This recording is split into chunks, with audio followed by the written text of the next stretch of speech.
All right. And Bender's leaving, and welcome back to Talkin Tek. We are back again. Look at us, 2 weeks in a row, and we actually have a guest who decided to join us. So this should be fun. No, we got it. No, we're not. I thought we were sharing a screen here for a second. Guys, let me introduce to you Stratis Kas. Am I pronouncing that right? You know, to the ability of an American pronouncing a European word, yes. Okay. How do you pronounce it? No, I'm joking. You pronounce it exactly well. So this is the way. Yeah. Oh, fuck. I didn't expect that to happen. All right, Bender, thank you for joining us. Hi. How'd you get here, man? Well, I guess before we get started, Bender, you might as well read our disclaimer. I think it's important. Okay, everybody.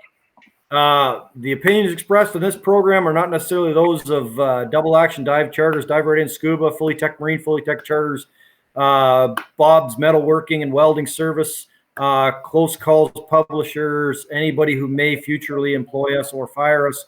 Anything you hear today is purely fictitious. If the names sound familiar, ring a bell. It's merely a coincidence. Legal department really makes us push that. It's really important. If kids are still up, it's time to send them to bed. You're going to potentially hear some language that they probably shouldn't hear, unless you're in California, in which case you're a shitty parent anyways. It doesn't matter. Your kids aren't going to turn out. I think we got it covered. Bob, are you going to wait for us, or are you just going to start drinking now? What do you got going on there? All right, Bender, come on. You know me well enough. I started drinking at noon today. All right. What am I drinking today? I am drinking a local Chicago beer. Let's see if I can get this in here. Nice. It is called Ninja versus Unicorn. It is a double IPA from a local brewery in Chicago called Pipeworks. Excellent brewery. I'm a big fan of supporting our local breweries. So that's what I'm drinking tonight. It's a nice 8%er. How about you? We're in for a ride. Yeah. So this one's real special. There's a new brewery just opened up down the road from the shop. It's the Black Gold Brewery from Petrolia, Ontario. Petrolia, the location of the first oil strike in North America. And this one, specifically for Bob, I had to make a special trip. Holy shit, here we go. Can I get the glare? Focus, right, you there. Fuck. See that? Yeah. Tantless in Petrolia. Yeah, I think you got that Petroleum. Oh, classy. What about you, Stratis? Oh, fuck, well, I'm going to fuck this. I'm drinking tonight this. And no, it's not my own pee, even though it looks suspiciously like it. It is my own wine, though. I used to have 100 plants of 100 grape trees, and I used to make my own wine, so I have some stock left over. All right. So you're drinking prison wine. Very well. Wow. I think Peter Sodas, who's tuned in tonight, is drinking the same thing. Possible. Beer, it would have been a better idea, but I actually got stuck today at home. So, what time is it where you are right now? Tell us where you are and what time it is. I am in Athens, Greece. You know where civilization came from and modern economy. And right now it's 3:30 in the morning. And holy shit! So who's on the show is welcome to come to Greece. And look at it. He's talking to us from the future. It's 3:30 in the morning on Saturday. It is like the power of Talkin Tek and the internet, the ability for us to reach into the future and speak to someone who isn't even there yet, and bring us. What's it like over there? Like what's the future like over there? Are you guys is lockdown over or what? Oh, we are badly locked down, and I used to be okay with that because it's nice to protect people and everything, and I still believe in that, and it's fine. But I'm reaching my limit because we've been on the 10th week of full lockdown, and when I mean full, I mean we don't do nothing at all. We stay home. Only pharmacies, and there's no restaurants. There is nothing, and no diving also, because diving is such a dangerous sport to go by yourself in the water and be completely isolated. But they just think that anything that is not essential, which is the concept that goes around the world. But they think, for example, tennis is essential, but diving is not. Spearfishing is essential, but diving is not.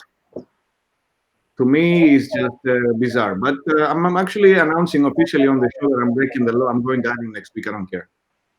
Good for Well, you. Good luck. And I'm envious.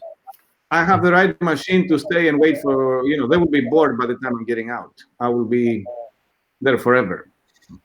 What's this fancy machine look like? What kind of machine is this? Well, the machine that I'm using at the moment, and I'm very happy with it, is the Kiss Winders side mount rebreather. And I recently got it back from the factory with a new application that I do for cold water, which is not, of course, necessary for grease, but I use it all over. So very happy about it. So look at this. This is 2 weeks in a row for everybody watching that we have side mount divers on our show. Can you believe that? Look at this. He's even wearing a side mount shirt. Yeah. He's even wearing a side mount shirt. We are welcoming them on our show. Now on our boat. Bob, did you book this guy? Who booked this guy? How that? Get my agent on the phone. This is fucking bullshit. I think you do. But Bender, I think it's okay to let him on the show, but on the boat, another story. Oh, completely. Oh, absolutely. Okay. But you should see me on the boat because I'm very trimmed because I hear this all the fucking time. No, but listen, I have with that wonderful machine of mine, I have 2 little 7 liters that are attached to my body. I can walk, I can go pee with them. I come on the stairs with them. I don't have to give you any bottles or anything. Very self-sufficient. They weigh nothing, and I'm quite fit, so it's good. I don't need any help, and I don't take any space. But we will see when we try, right? He might be the exception to the rule because every once in a great while we get somebody who says they're good and is actually good. Usually when they get on the boat and announce that they're good, that's when I know I'm going to have to go in and rescue them. Be careful. I said I'm good on the boat. I didn't say in the water. I said I'm very good on the boat. Care about how you are in the water. It doesn't matter. That's not your problem. Yeah. If you read the waiver, when you sign the waiver, it basically says we're responsible for your safety from when you step off the dock onto the boat and from when you climb back up the ladder. If you're halfway up the ladder and you fall back and break your neck, you weren't on the boat yet. Not a problem. But it makes sense. You guys live in a dangerous country. When it comes to lawsuits and everything, you have to do that. Bob does. I live in Canada. This is the socialist paradise. All right. It's a little different. Yeah. Oh yeah. You know what is Canada and US, right? You know what is the comparison of US and Canada? I got to hear this. Well, basically, it's imagine 2 people living like on an apartment building. Canada is the apartment that lives on the top floor that actually rings the bottom floor and says, "Can you keep the noise down, please?" And stomps on the floor. Nice, nice. We've set this show's set back trade relations and oh yeah. Yeah. Anyway, you've train wrecked my entire thought process. You're shit short note that. Anyway, so tell us about the book. Everybody, all the last couple of weeks, all I've seen is dive celebrities all around the world with their feet up, locked down, reading this new book called Close Calls. And tell us about it. What drove you to put this book together? Well, sure. No, okay, go ahead. No, go. It's your turn. Basically, I was in Eurotech in London making a presentation in 2018, and as I was there, I was socializing with other speakers, etc., and friends that were attending the show. And one of a very famous Italian explorer, we were speaking, and I was asking him what he would present to the show. So he told me this and that, but his dream would be one day to make a presentation about all his mistakes. And we're talking about a person that is teaching cave diving, that it has a lot of following, etc. So for me, I was humbled to see somebody who is living, he's a full-time instructor. He's living in depending on his image, but he was still willing not only to admit, but actually to cherish his weaker side, his mistaken part of his choices in a way. And I think in that moment I had a revelation. Like, you know what? What about my fuck up? What about my close calls? And there are many. I have close calls in open water. I have close calls in rescue diving situation. I have close calls in open circuit, in closed circuit, in general. We all do. Now the point is, some of my English friends would say, "I never had a close call," and yes, because they're not afraid of dying. It's always foggy and they don't really have anything to lose. But here in Greece, it's nice, beautiful, sunny. For me, a small risk could be a close call. Long story short, we spoke with I spoke with him a little bit more to hear about the story, and I got inspired. I'm like, I have to do something about it. Couple of years, no, 1 year passed, and then in another show, I met with Edoardo Pavia, the Italian wreck explorer, and I said to him, like, we were discussing again how come it's such a taboo. People don't really want to talk about their their experiences, and so that we can learn and this and that. And I said to him, you know what? I remember what happened in Eurotech, and I said, let's make a book about it. So we kind of left it there hanging, and it was like early December of 2019. So then 2020 came in, then COVID started, and I got stuck at home in a lockdown and I had nothing to do. So I'm like, okay, what about I tried to put this book together? I was really worried. I was thinking, I will send emails and nobody will reply, and nobody will want to actually do it. So I started sending emails to the ones that I knew a little bit. And I was lucky because my first contact that I made was Phil Short. Okay. And he just jumped into the idea immediately. So after that, I used him somehow. I was keeping his name on my pitch line, and I was like, I'm doing this book, this and that, and Phil Short is in it. So, like everything else, the moment that some names coming in, but eventually I actually had such a tremendous response that I was actually wondering, like, how is it possible? Some of the stories in the book is instructors that are telling me that they made a mistake that almost cost their student life. This is massive exposure of making a mistake while you're doing your actual job, and it's incredibly honorable for me in a way to actually admit it, because it happened. You cannot take it back. You can just hide it or talk about it. And honestly, I trust these people even more now. And I was really, really humbled. One thing brought to another. Then one person suggested another. And then I spoke with Michael Menduno that, I asked him to write a story. And he said to me, like, why don't you let me help you out? And I, of course, immediately jumped in the idea because he knows pretty much everybody, etc. And then the book came together just like that. So now it's here. And I am incredibly lucky because not only I have the content, but I also have the marketing that is not just free, is the best marketing I could have. Because when I have Pete and all these people talking about the book, I don't think you can buy an advertising campaign that goes better than that. Not in diving. The best advertising you can get is spent right here on Talkin Tek. We have at least 33 people watching tonight. Wow. we do, but I will say, after a week, we usually get 1,000+ views. All right. We do quite a few people. That's Bob just watching it over and over and over again in his own. Oh yeah, I mean, I leave it on a loop, so it just keeps playing. Nice. I'll do the same. Yes. Yeah, drive it up. Yeah.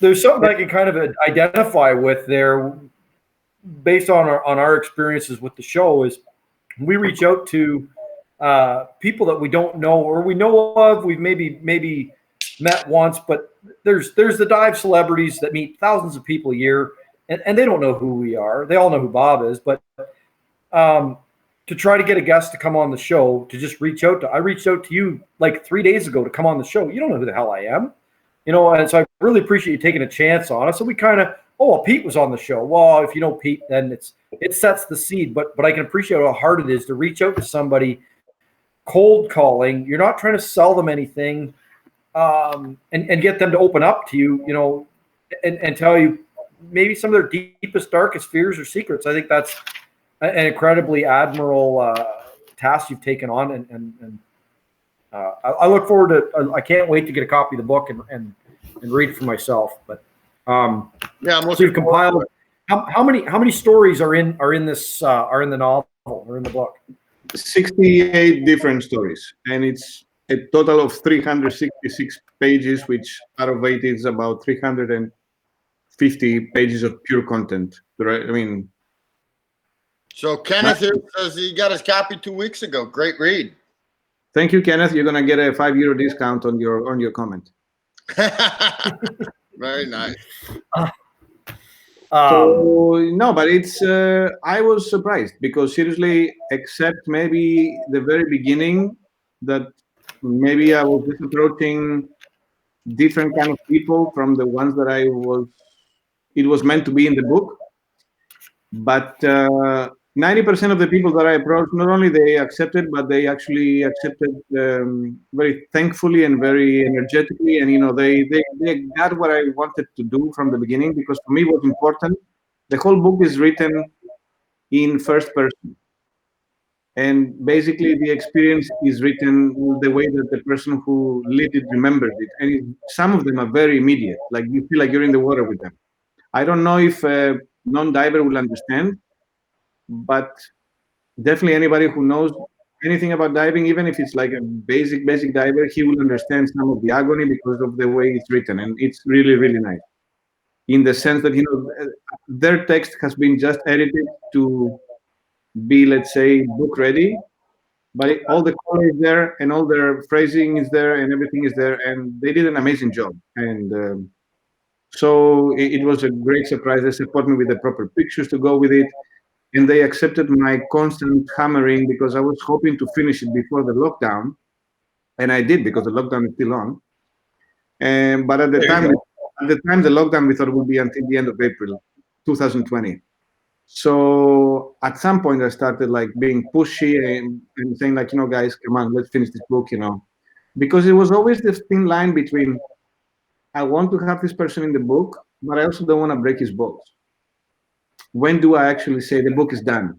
When I have 10 names of people with nice stories that I know that I'm going to get, when do I say I'm done? And when do I say I'm going to send another email again today? So, and it ran. It went all the way to July, and in July we kind of locked in. And then we started getting last-minute stories in September and October because a little bit of a buzz was starting to build up. And I think now it's complete. I think I'm very satisfied with the roster. I think everybody's happy, and I'm also very happy that the contributors who are receiving the book are actually appreciating that this has been a big effort, and even the item itself, because the book is a nice book itself, as physically speaking. So it's going to be something that you will want to keep in your bookshelf. And unfortunately, this is also what inflicts a lot in the price, because when you print smaller quantities and you want to print like really nice hardcover with like lamination and everything, and it's so big and it's full color, it's costly. And but it doesn't matter because it was never the point really to make money out of that. Actually, most of the money, as you know, it goes to Dan. I don't know if you know that. Do you know that? Sorry? Or No. Where's the money? yeah, basically at some point, as I was going through, I didn't even think profit or money or anything, because I was just thinking, let's make a book. And at some point, somebody asked me, what are you going to do with the money? And I'm like, I don't know. I didn't even think that there would be money, but you're right. Money might be there. And then I couldn't really think that I would actually get all the money when 70 people are writing stories for me. So I decided to put half of the budget that it comes in as a payment for the book into a Dan fund, and it's called, which basically is very related to the book because it's supporting families of divers who died, that they are in need. Maybe the diver, the husband or the wife was the one bringing money in the family, and they're left without money or support. So this Dan fund supports specifically divers in need that they didn't have a close call, but they actually had a fatal accident. I think that's a great thing you're doing there. That is, I like that. That is really cool. That's really cool.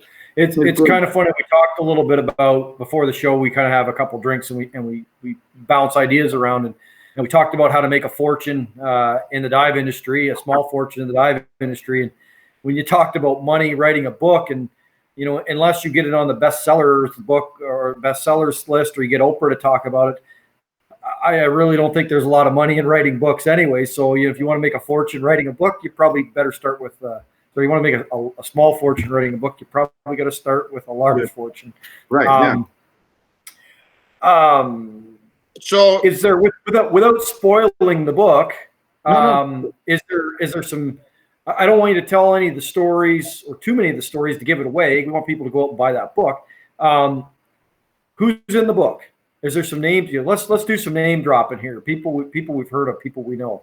Oh, okay. What do you think? And this is just a suggestion. You don't have to accept it if you don't feel like it.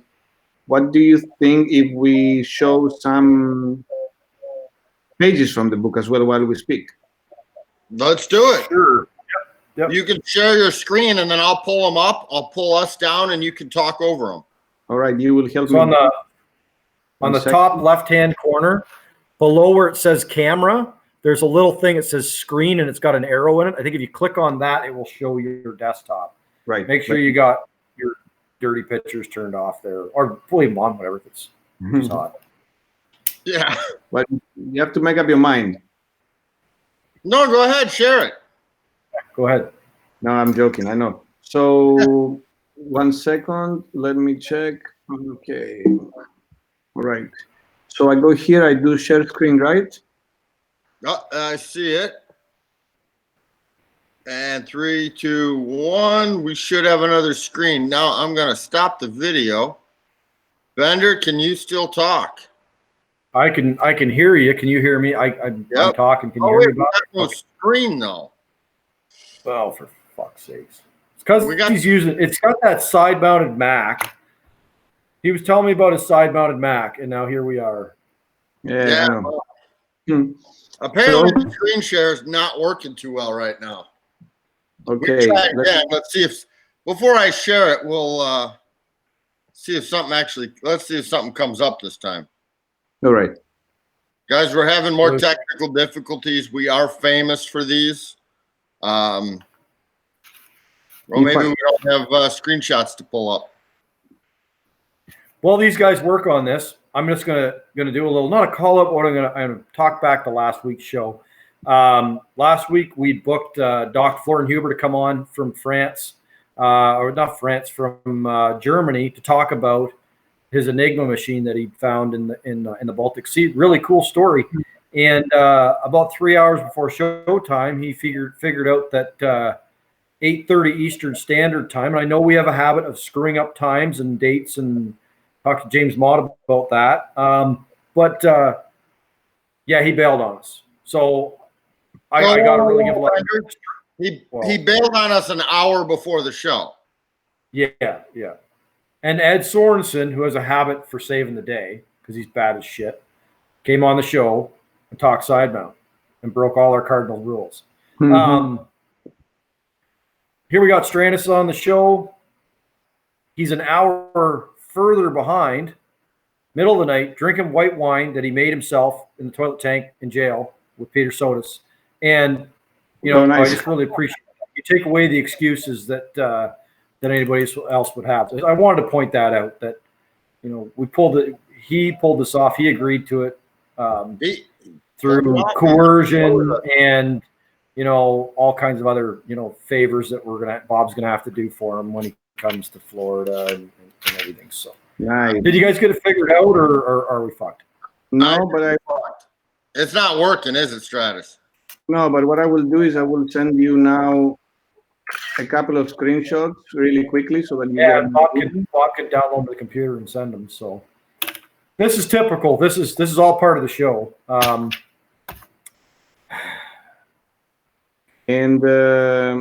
So we were discussing about who is in the book. Well, it's going to be the end of the show by the time we're done because it's a lot of people. And just name big, come on, there's gonna be some big names in there. There's got to be like, I don't know. There is a few. Basically, again, it's funny because depending on where we're talking about the book, normally the hosts are telling me like, mention Europeans, mention Asian-based divers, mention American divers. They will know them more. I'm like, okay. I didn't know that we had time zones and also dive zones.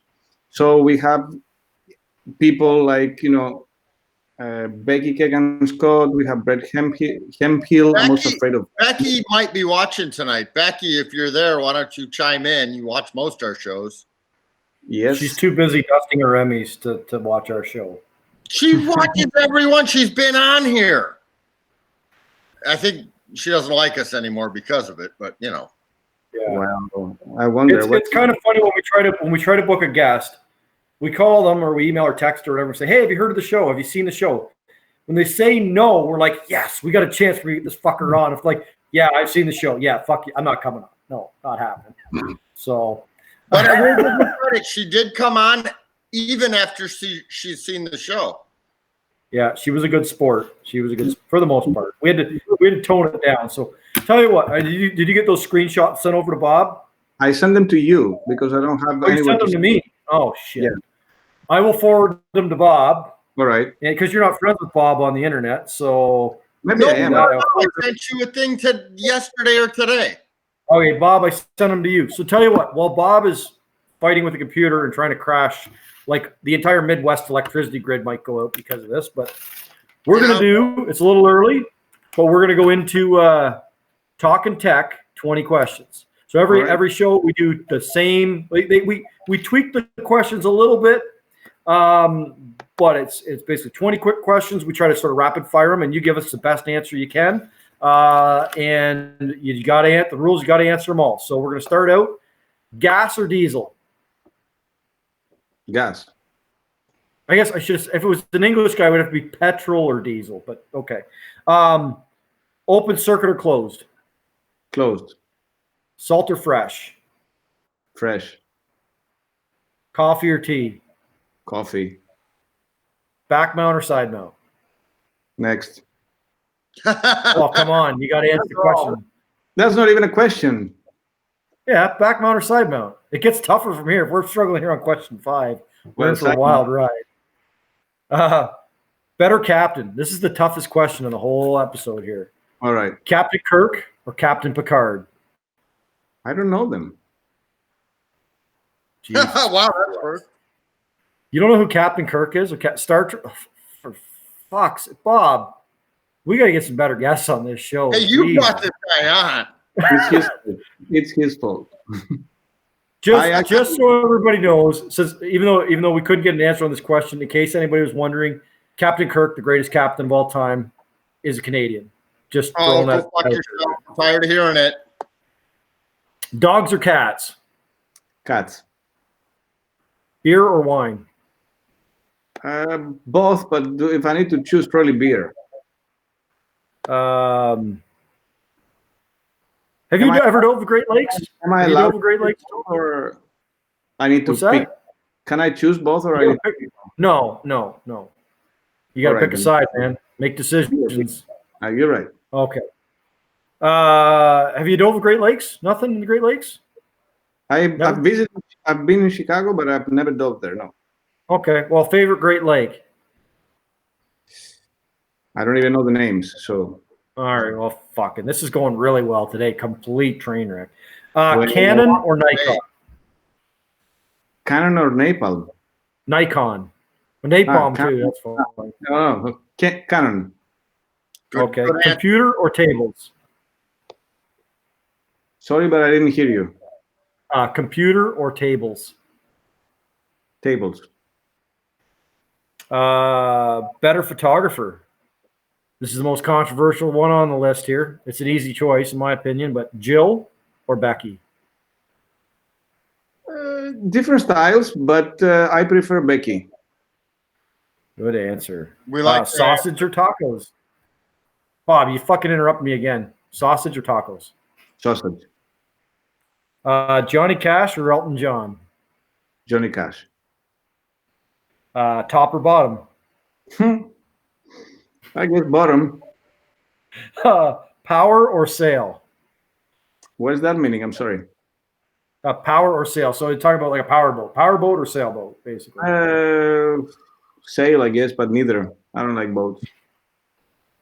See, he doesn't like boats because he's a side mount guy. So That's what it is. we're working on this. Okay, good answer. Can you put me on a sailboat with side mount equipment? That would be ridiculous.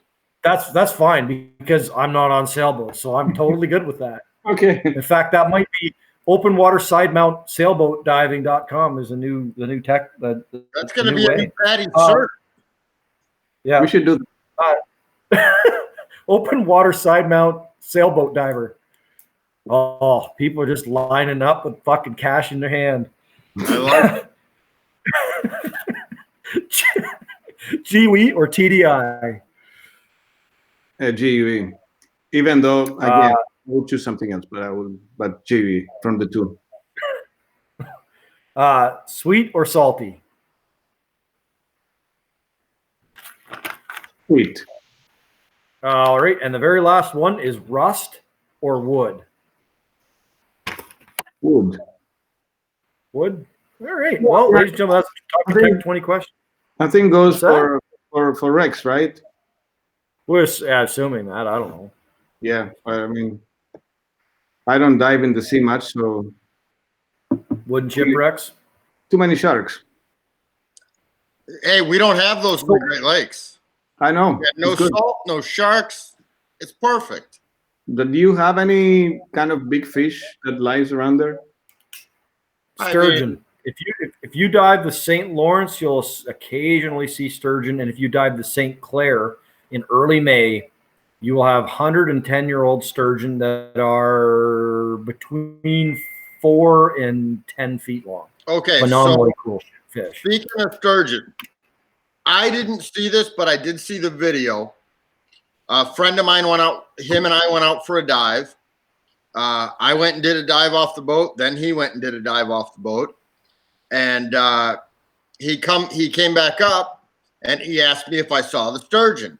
I said, no, there's no fucking sturgeon in Lake Michigan. We never see those things. And he pulled out his GoPro and showed me the video. And there was like an 8-foot-long sturgeon leaning up against the side of the SS Wisconsin right here in Lake Michigan. So I'll get a screenshot of that and share it with you guys next time.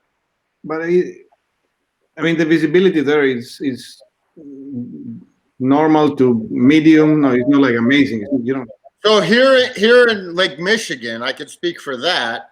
I would say we average 40 to 50 feet of visibility. Okay. And in the springtime or late fall, it's regularly over 100 feet of visibility.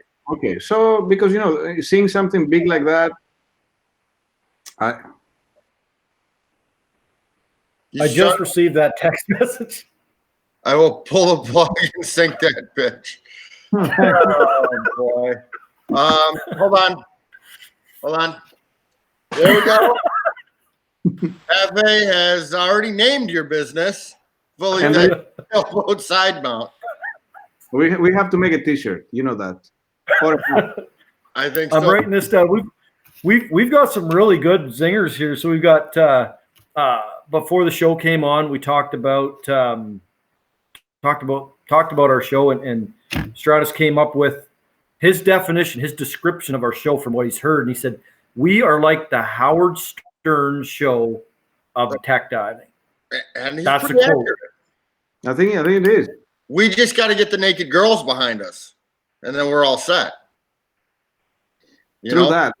Hey, Alicia. Good luck with that one, Bender. Hey, yeah, and that's how the fight started. I got these images downloaded. Why don't we pull those up and we can talk about that before sure. we get. Are these images of naked girls that you're talking about, Bob? Well, I got those images too, but we don't need to pull those up. So here's the book, and looks like the first one we got up is Jill Heinrich. Yeah. So lovely Jill. She's been supportive for the book since the beginning and many other things that I've been doing. So very big hello and thank you to her. And this is more or less how the book looks. Basically there is a big opening double page that you can see the picture, often, more often than not, related to the incident, or at least the type of diving that the incident is taking place. And then there is the name and then a little description of the person, the location of the incident, and then, like we said, it starts in the first person, the description of the actual experience. Often the stories will finish with an explanation about what it actually went wrong and why it went wrong, and then what the lesson learned from that. But it's not in forms of bullets or anything like that. It's more narrative, and it's nice. What I've been hearing from people reading the book is that they enjoy the fact that it has small independent stories, so it doesn't feel very committing that they have to read it all in one go. They can actually complete a few stories and then the next day pick them up, and it's that's what the people liking about. So it's a good format. It's quite successful. Bob, you got to share that comment from there's from, a comment here on this photo of Jill, and you know what? It's not letting me share it for some reason.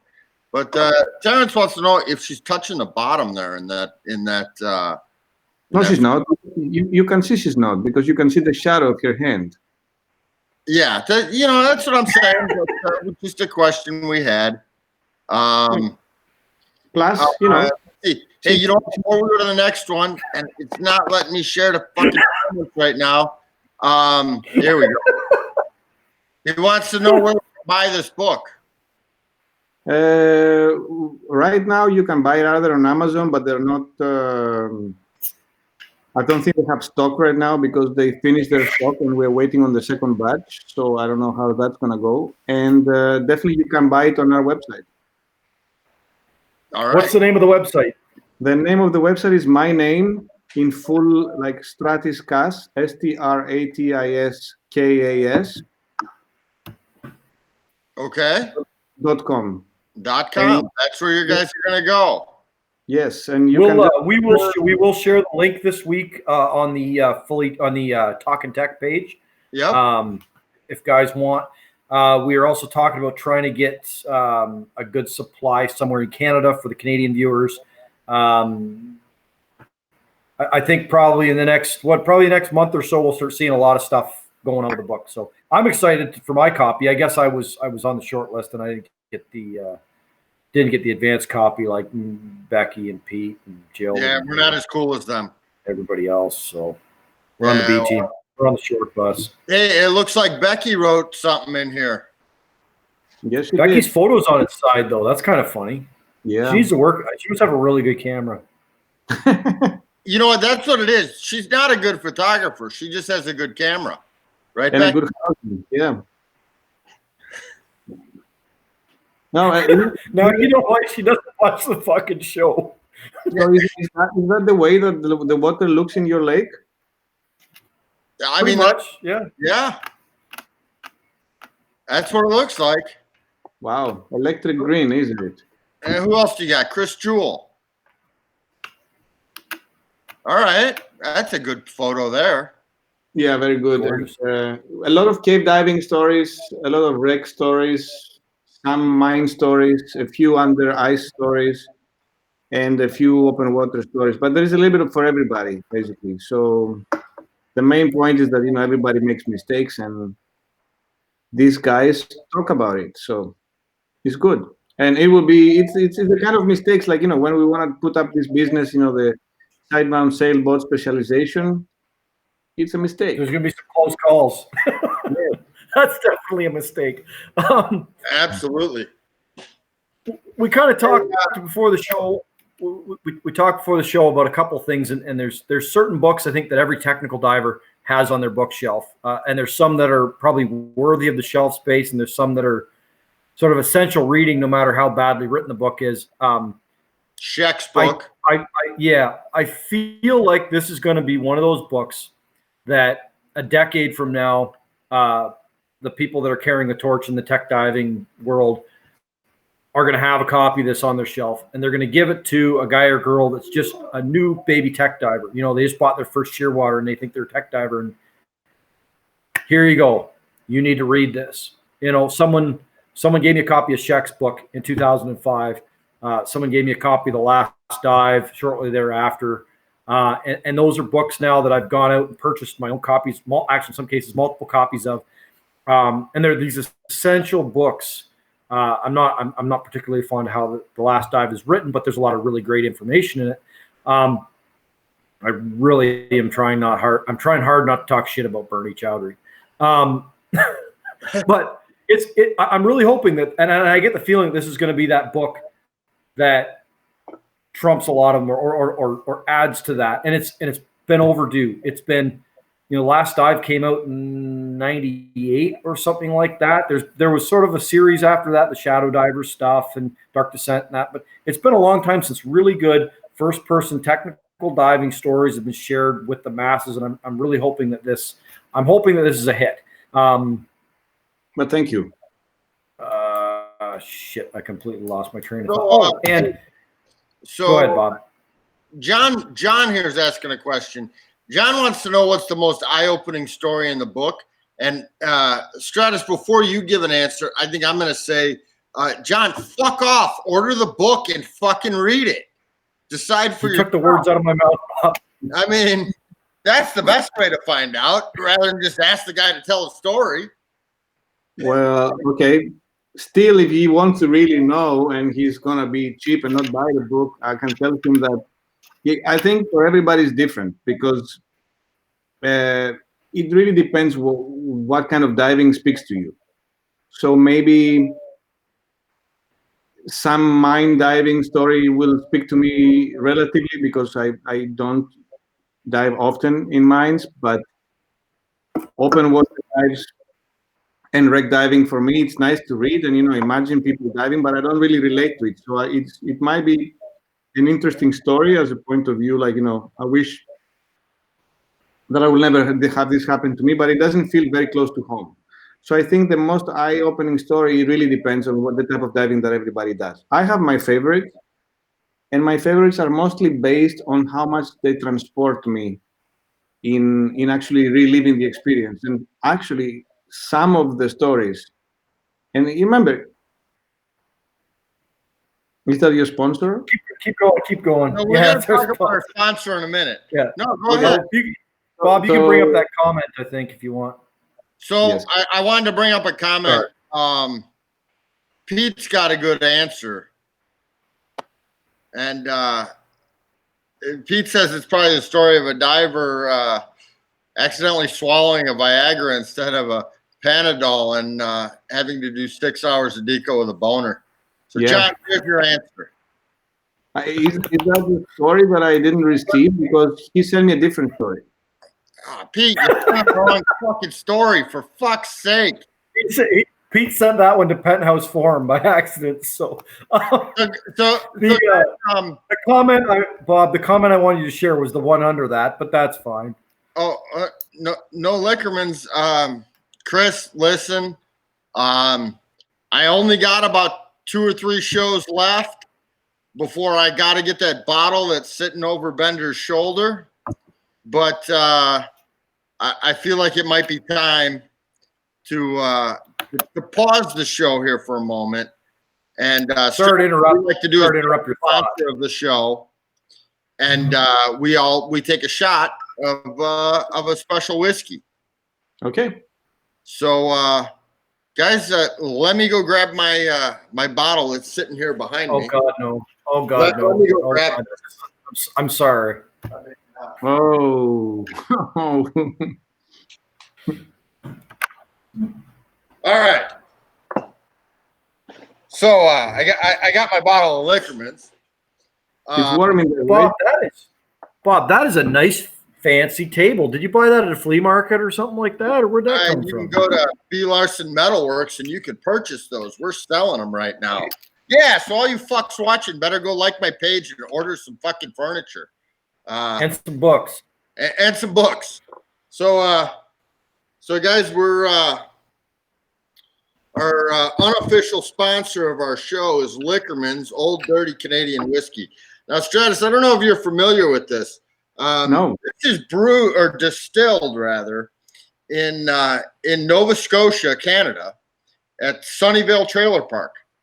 And these three guys here on the label, they are the makers. It's an old dirty Canadian whiskey. As you notice, guys, we got to figure out how to smuggle some across the border because shows are going to stop. We're not going to be able to continue because I'm going to be out of Liquormans. But how can they ship? Can we purchase that or not? They don't ship internationally. What we're going to have to do is come up with some kind of an underground railroad. What we should do is get like a train to move a it. Model train.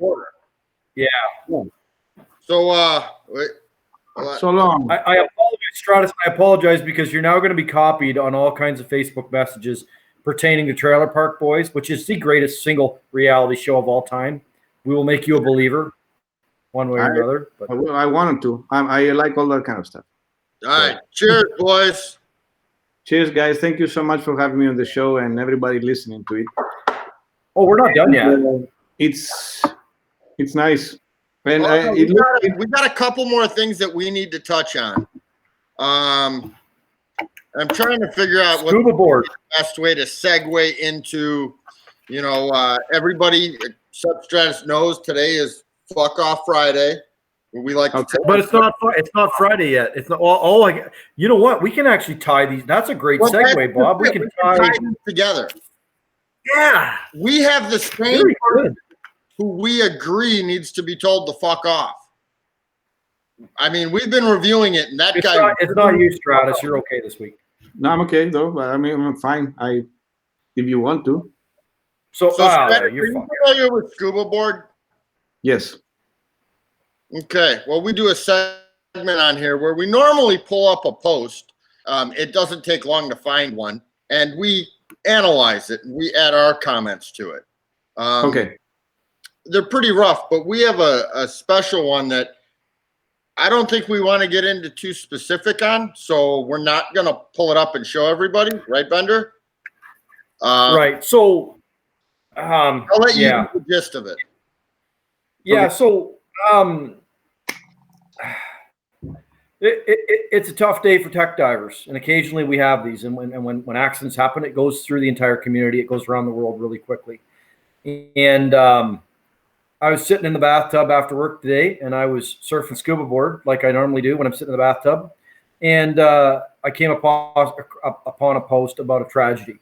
And as the first news I'd heard of it, and it's a tragedy that's happened recently. And I start reading the input on it. I'm not going to get into details because they're not worthy of being repeated on the show. But a fellow that goes by the name of the chairman, who through a little bit of Google magic, we were able to find out is his name is Pete Murray, and he is like the man, the owner of the Scuba Board.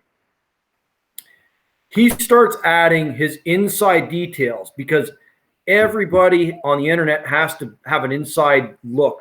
They got to be the man, right? And starts adding details to this tragedy that is currently unfolding. And it's a small world, right? We text each other. I know I have friends that are down in Florida right now. I have friends I'd like to think Stratis might be a friend of mine if he doesn't block me on Facebook tomorrow. Probably will. We all communicate. And when absolute fucking bullshit is being spread on the internet by someone that is a fat piece of shit with 63,000 fucking scuba board posts, it's because he's not a diver, because he's too busy fucking posting about his friggin' Atkins diet and bullshit on friggin' scuba board. So, Pete Murray, you're spreading bullshit. I am challenging you to come on the show and explain how it's okay to talk about specifics of an accident that you know nothing about. Also on scuba board a year ago, there was an accident involving a fire on a dive boat. The next morning, there was a sheriff's deputy on one of the response boats taking pictures and sharing those pictures to fucking scuba board of a smoldering wreck where fucking 30 people died. That is inappropriate.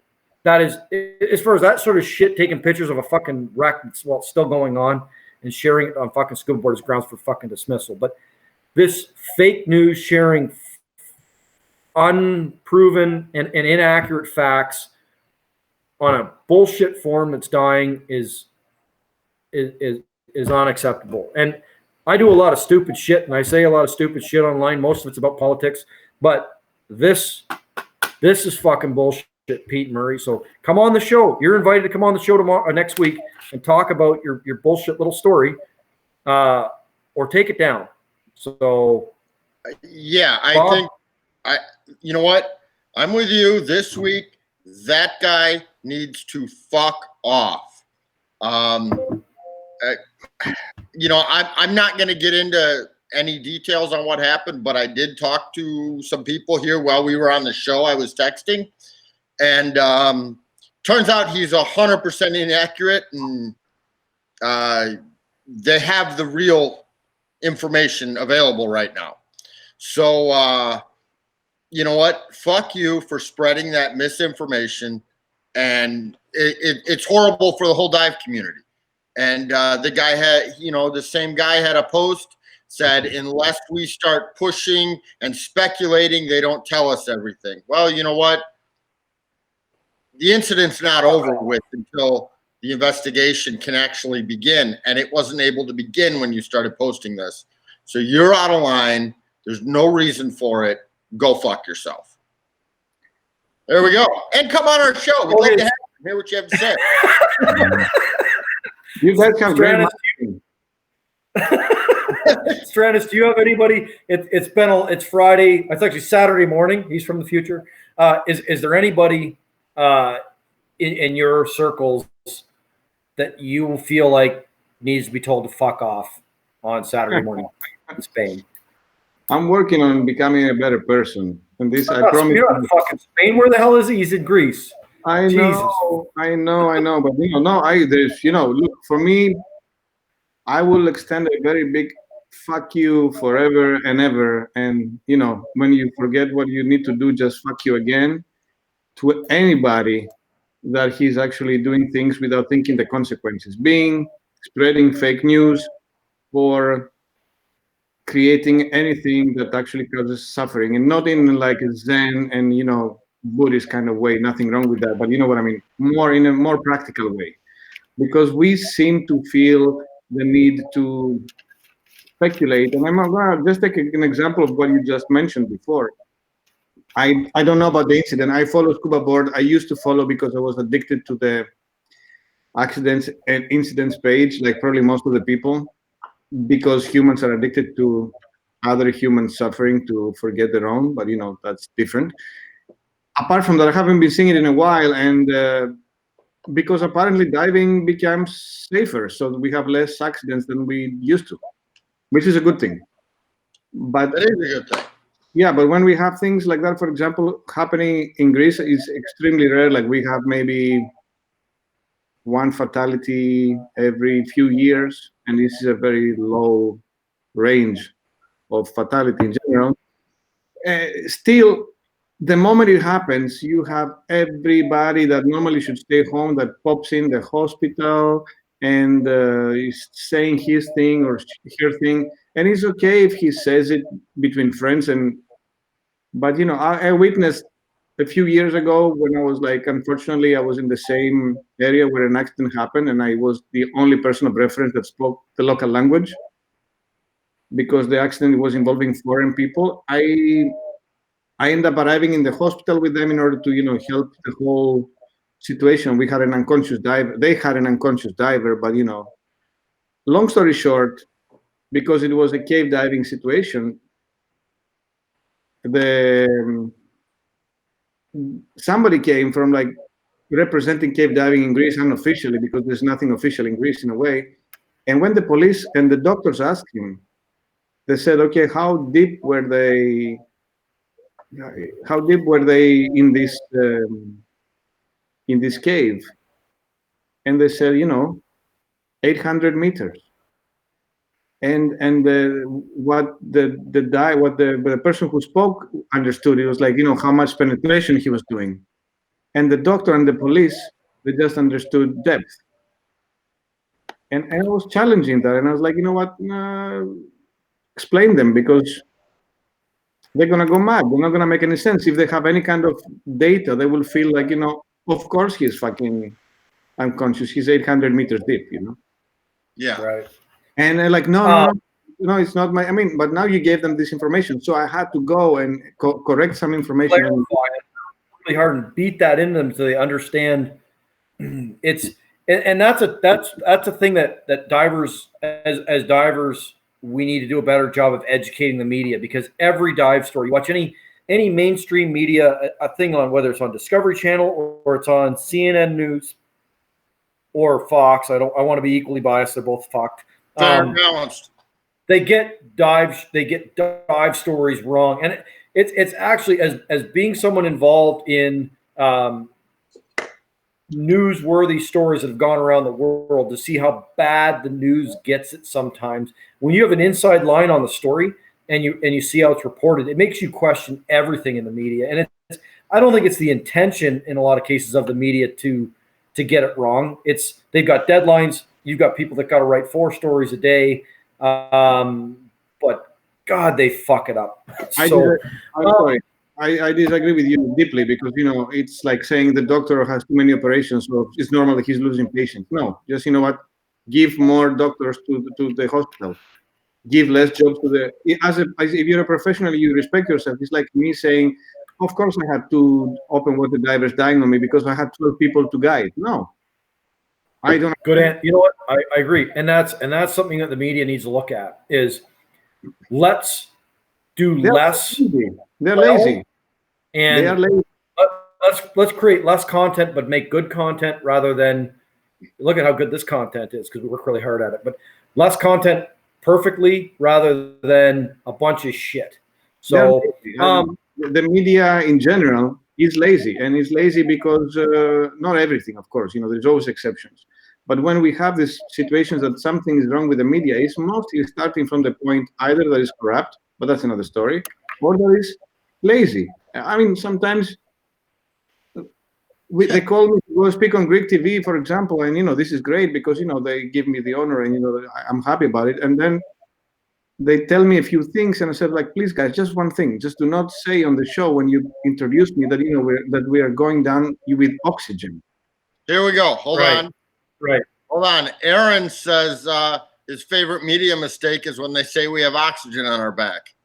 Exactly. And there's these canned responses. So I don't want to get on a tangent because we've got to wrap the show up here, but something that I would be in tears on my drive into work some days, as close friends of mine are being reported on as losing limbs in a conflict in Afghanistan. And every single story ended the same way. It was this canned, their vehicle was hit by a roadside bomb. It's like, this guy just gave his right fucking leg and part of his arm for our freedom. And you can't be bothered to write the real fucking story about what happened, right? He wasn't in a fucking vehicle. He was IED'd. Each story has its own thing, its own specifics. Instead of dropping these canned phrases, these canned closed up paragraphs, every story ends with the same paragraph, same opening and closing, and the names are different. It's half-assed. It's fucking lazy. I know I'm going on a tangent about our veterans who have been just totally fucked here in our country, but it's something the media needs to do better. Anyways, I thank you so much, Stratis, for taking these stories, because a lot of these stories are going to die with the people that told them. And some of the people, I hate to say this, that have told these stories, given the industry that they're in, and given their age in a lot of cases, aren't going to be around forever. And I've spoken with Grand Tech Master Terry, about probably one of my most influential dive idols, Larry Green. You sit down and you drink whiskey with Larry Green, you walk away a better diver for it. And I said to T probably about 7 or 8 years ago, so we need to sit down with Larry. We need to put a tape recorder in front of him. We need to pour him a bottle of whiskey, and we need to put some of these stories down. And someone needs to put it in a book. And I I still feel like those need to be done. But Terry has sat down with a tape recorder, and I'm going to do a shout out to James Mott. James Mott did a great diver podcast about 6 months ago, and he interviewed Larry Green. It was phenomenal. It gave me chills. And it gave me chills because Larry's talking about the type of diving that I'm doing. And that really, really hit home. And thank you for taking these stories, compiling them before they die with the people that are holding them, and putting them in print where they will live forever. And thank you so much for that. Thank you for coming on the show.